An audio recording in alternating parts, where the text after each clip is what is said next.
ৰাজ্যখনত এটাৰ পিছত এটাকৈ অনুষ্ঠিত বিভিন্ন নিৰ্বাচনত বিজেপিয়ে অতিকৈ ভাল ফলাফল দেখুৱাই আহিবলৈ সক্ষম হৈছে। বিজেপিৰ এই ভাল ফলাফলৰ আঁৰৰ কাহিনী হৈছে চৰকাৰৰ বিভিন্ন জনকল্যাণমূলক আঁচনি। ইতিমধ্যে চৰকাৰে অৰুণোদয় আঁচনি গ্ৰহণ কৰি অৰুণোদয় আঁচনিৰ জৰিয়তে একাংশ মহিলাক বিনামূলীয়াভাৱে ধন বিতৰণ কৰিছে। এই ধনৰ পৰিমাণ ক্ৰমাৎ বৃদ্ধি কৰা হৈছে। কেৱল সেয়ে নহয়, খাদ্য সুৰক্ষা আইনৰ অধীনত বিনামূলীয়া চাউল যোগান ধৰা হৈছে। যিবোৰ আঁচনিৰ ফলত লাভান্বিত হৈছে গ্ৰাম্যাঞ্চল তথা চহৰ অঞ্চলৰ দৰিদ্ৰ শ্ৰেণীৰ লোকসকল। একেদৰে মুখ্যমন্ত্ৰী হিমন্ত বিশ্ব শৰ্মাৰ নেতৃত্বত চৰকাৰখনে প্ৰতি মাহৰ 10 তাৰিখে পেঞ্চনৰ ধনো আদায় দিয়াৰ ব্যৱস্থা কৰিছে। স্বাভাৱিকতেই এই আঁচনিৰ সুবিধা লাভ কৰাৰ পিছত এই শ্ৰেণীৰ লোকৰ ভোট গৈছে বিজেপিৰ সমৰ্থনত, যাৰ পৰিণতিত এটাৰ পিছত এটাকৈ সকলো নিৰ্বাচনত বিজয়ী হৈ আহিছে বিজেপি। কিন্তু এই মুহূৰ্তত প্ৰশ্ন হৈছে, হিমন্ত বিশ্ব শৰ্মাৰ নেতৃত্বাধীন চৰকাৰখন বিপদত পৰিব নেকি? বন্ধ হ'ব নেকি অৰুণোদয় আঁচনি? বন্ধ হ'ব নেকি বিনামূলীয়া চাউল যোগানৰ আঁচনি?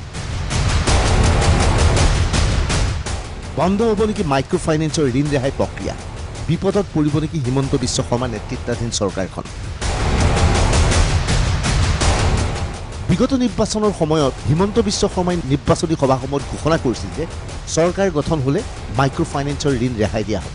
মাইক্ৰ' ফাইনেন্সৰ ঋণ ৰেহাই প্ৰক্ৰিয়া ইতিমধ্যে চৰকাৰে আৰম্ভ কৰিছে। এইখিনি সময়তেই উচ্চতম ন্যায়ালয়ত উত্থাপন হোৱা এক ৰাজহুৱা স্বাৰ্থজনিত আবেদনক কেন্দ্ৰ কৰি সৃষ্টি হৈছে বিতৰ্ক। বিনামূলীয়া আঁচনি বন্ধ কৰিব লাগে।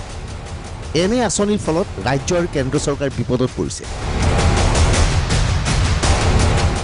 এনে আঁচনিৰ বাবে বিশ্ব বেংকৰ ওচৰত ঋণৰ পৰিমাণ হৈছে 150 লাখ কোটি টকা। উচ্চতম ন্যায়ালয়ত এই সংক্ৰান্তত ৰাজহুৱা স্বাৰ্থজনিত আবেদন। मुफ्तखोरी वाले मामले पे सुप्रीम कोर्ट में सुनवाई हुई। सुप्रीम कोर्ट में चीफ जस्टिस ने इस पर बहुत गंभीर इसको मसला बताया है। हमने कोर्ट को यही कहा हुआ है कि इस समय केंद्र और राज्यों के ऊपर 150 लाख करोड़ का कर्जा हो चुका है। टोटल कर्जा 150 लाख करोड़ का है। इसको अगर नहीं रोका गया तो आने वाले समय में हमारी स्थिति बहुत ख़राब हो जाएगी। ना हमें वर्ल्ड बैंक लोन देगा, ना हमें अमेरिका देगा, ना जापान देगा। सिचुएशन आउट ऑफ कंट्रोल हो जाएगी। सेंट्रल गवर्नमेंट ने इसको गंभीर माना है। सेंट्रल गवर्नमेंट ने भी हमारी पीआईएल का समर्थन किया है और कहा है कि हाँ, जन कल्याणकारी योजनाएं तो चलनी चाहिए, लेकिन मुफ्तखोरी की जो योजनाएं वो बंद होनी चाहिए। इलेक्शन कमीशन अभी कुछ समझ नहीं पा रहा उसको क्या करना है। हमने अपनी तरफ से 7 मेंबर्स की कमेटी प्रपोज किया है। हमने कहा कि एक कमेटी बनाई जाए जिसमें इलेक्शन कमीशन के चेयरमैन उसको हेड कर रहे हों, उसमें फाइनेंस कमीशन के चेयरमैन हो, उसमें लॉ कमीशन के चेयरमैन हो, उसमें सीएजी के चेयरमैन हो, इसमें इसके अलावा आपके आरबीआई के गवर्नर हो, इस तरीके नीति आयोग का चेयरमैन हो। 7 सदस्यीय एक टीम बने और वो प्रपोज करे कि भाई क्या करना है। 1 हफ्ते के अंदर अपना सजेशन दे दे कि कैसे मुफ्तखोरी को रोका जाए, कैसे राज्यों के ऊपर जो कर्जा है, जो बढ़ रहा है, वो कर्जा कम किया जाए। উচ্চতম ন্যায়ালয়ে ইতিমধ্যে আবেদনখন গ্ৰহণ কৰিছে। সমগ্ৰ বিষয়টোক গুৰুত্ব দিছে স্বয়ং উচ্চতম ন্যায়ালয়ৰ মুখ্য ন্যায়াধীশে। এনে অৱস্থাত প্ৰশ্ন হয়, অদূৰ ভৱিষ্যতে বিনামূলীয়া আঁচনি উচ্চতম ন্যায়ালয়ে বন্ধ কৰিব নেকি? যদিহে এনে আঁচনি বন্ধ কৰে তেনেহ'লে বিপদত পৰিব নেকি মোদী তথা হিমন্ত বিশ্বৰ চৰকাৰ? ৰাজহুৱা স্বাৰ্থজনিত আবেদনৰ বিৰুদ্ধে থিয় দিছে কেৱল এটা ৰাজনৈতিক দলে। আম আদমি পাৰ্টিয়ে উচ্চতম ন্যায়ালয়ত আবেদন কৰিছে। বিনামূলীয়া আঁচনি বন্ধ কৰাৰ বিৰুদ্ধে आम आदमी भारत में इतनी सारी नेशनल पार्टीज़ हैं, कोई पार्टी हमारी पीएल का विरोध करने नहीं आया। बहुत सारी स्टेट पार्टीज़ हैं, कोई नहीं आया। एक आम आदमी पार्टी आई है, तो मुझे तो लगता है चोर की दाढ़ी में तिनका।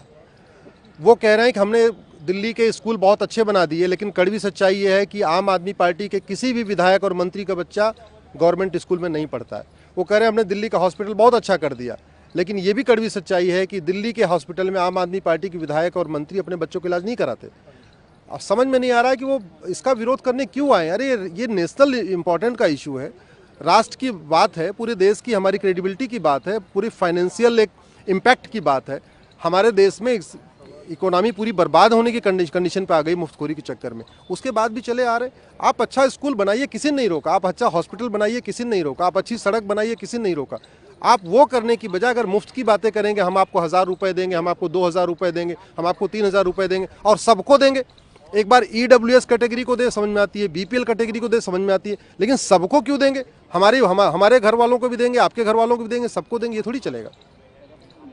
উল্লেখযোগ্য যে অৰবিন্দ কেজৰিৱালৰ নেতৃত্বাধীন চৰকাৰখনে দিল্লীত বিভিন্ন বিনামূলীয়া আঁচনি গ্ৰহণ কৰিছে, যাৰ পৰিণতিত প্ৰবল শক্তিশালী বিজেপিক বাৰে বাৰে প্ৰতিহত কৰিবলৈ সক্ষম হৈছে আম Aadmi party. Bureau' report DY 365।